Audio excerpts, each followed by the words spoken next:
Hey guys, what is going on? I hope you're all doing well and I hope you're having an amazing day. And welcome to another video tutorial. In this tutorial, I'll be explaining to you guys how you can set up your download speeds to actually update games or anything else on Battle.net a bit faster.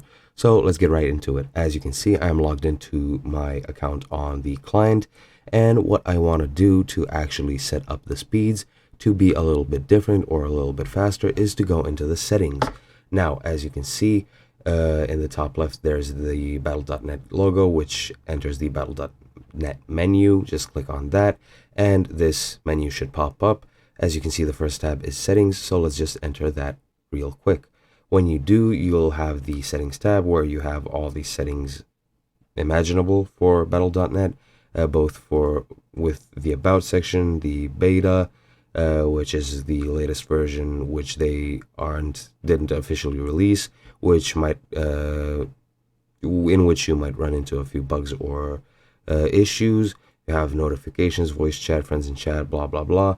What we want to do is go into the download section. Here you can set up the default install directory and all of these several options which do what they say, what they describe they are doing. What you want to do is scroll down to download limits. Once you do, you will have the latest updates tab where you can set up download limits. You have latest updates, pre-release, only auto update games between these hours, which you can set up. Now, if you want to speed it up, make sure that if this is checked, that the speed isn't set. If you can't, or if it isn't checked, then I can't help you. Then it is up to your internet speed.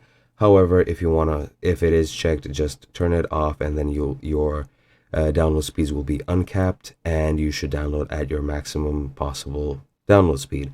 And yeah, that is pretty much it. I hope you enjoyed and I hope you found this helpful, and I'll see you guys in another video.